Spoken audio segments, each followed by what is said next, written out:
Hi everyone, I'm Emily Pius. This is a picture of my new home. I moved in a few months ago, and while the move has brought up a lot of things, one thing it has me thinking about quite a bit is how much is enough? You see, my partner and I moved from a very small one bedroom into a very normal sized three-bedroom condo. And so by necessity, when we moved, we owned very little. You could say our new home is as empty as this slide. Now, finally having space, this has me thinking about how much furniture we really need. Like, how many dining chairs is enough? Do we need accent chairs in addition to our couch? Is new artwork nice to have or need to have? And while I'm sure that's a fairly normal thing for all newly moved people to go through, the thing about me is I'm a minimalist, which means basically that I have a lot of issues with the idea of stuff. Minimalists like me prefer less over more, which is hard to do in today's society.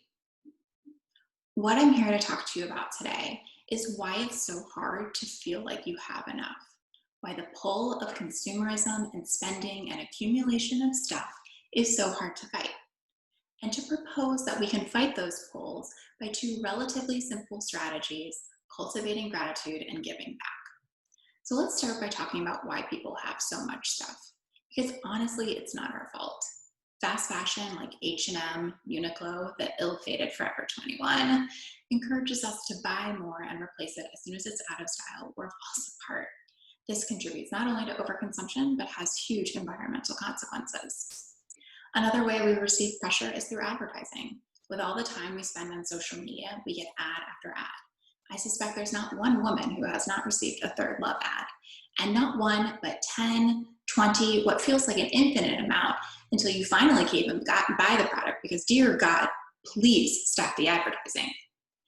Retailers continue to find ways to reduce the friction of online shopping, reducing the barriers and making it easy for you to click buy now, like free shipping and free returns, to always having your credit card information, to Apple Pay and not even needing your credit card, to monthly payment plans like Affirm for big ticket items.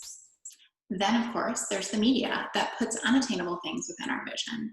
While Pinterest is a big offender, particularly for myself, you can easily find others on TV like HGTV or Bravo, showing us the lifestyles of the rich and the stylish, which we want but cannot reasonably achieve. And then the final reason I'll talk about, but certainly not the last, is that a lot of us shop to fulfill an emotional need. We shop because it makes us feel better when we're stressed, when we're sad, when we're jealous, or simply because we're bored. Shopping makes us feel better in the moment that we're in. So, what can we do? Short of becoming completely social media and media free, we do have some options for how we can manage the pressure to shop while also becoming happier in the process. None of them will change the pressures you feel from our society's consumerism, but they will equip you with a better emotional framework to deal with those pressures. So the first strategy is developing gratitude for what we already have. I think one powerful way to start this is by acknowledging that you'll never feel like you have everything that you want. There's always more to reach for. You're never going to reach a moment where you say, yes, now I have everything that I want. And so once we've acknowledged that, okay, we're never going to have everything that we want, then there becomes a lot more room to say, I can be grateful for what I already have. And gratitude for what we already have can be a very powerful tool, not just in minimizing our shopping, but in helping us become happier, healthier people. That's because gratitude has a whole host of benefits. Expressing gratitude has been shown to help with our emotional ups and downs. Gratitude has been shown to reduce toxic emotions like resentment, frustration, and regret. Gratitude has been shown to be effective in increasing happiness and reducing depression. And finally, gratitude helps people compare themselves to others less. People who are grateful are better able to appreciate others' accomplishments rather than feel resentful. Basically, developing gratitude helps us tackle some of the emotional aspects that make us susceptible to shop. It helps us see the glass as half full instead of half empty. The second strategy to fighting back against the pressures of consumerism is giving back to your community.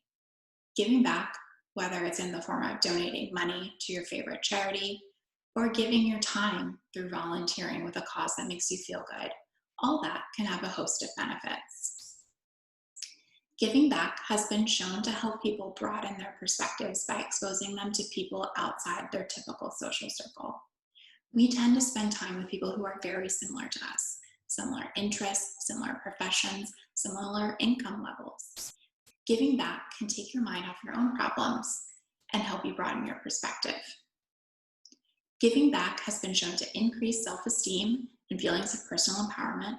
It's been shown to improve health and fight depression, similar to expressing gratitude. In short, giving back gives a sense of purpose, and that purpose can be very powerful. I've experienced this firsthand. A year ago, two friends and I were looking for a way to empower women. We started a networking group called She Collective that hosts discussions on topics that uniquely impact women. We've held events on leadership, on salary negotiation, on money, and had frank discussions about what holds women back and how we can best move forward. A portion of our ticket sales go to a local nonprofit called New Endeavors by Women, which helps women experiencing homelessness get back on their feet. Launching She Collective has broadened my perspective, widened my professional network, and allowed me to give to a cause that I feel passionate about. In giving back to others, I have gained so much. And so that brings me back to my house. If consumerism had its way, it would be overflowing with stuff by now. Our society pushes us to strive for more money, more stuff, more money to buy more stuff. And while there's not much we can do about it, cultivating gratitude and giving back to our communities are two relatively easy things that we can do to start to loosen the grip.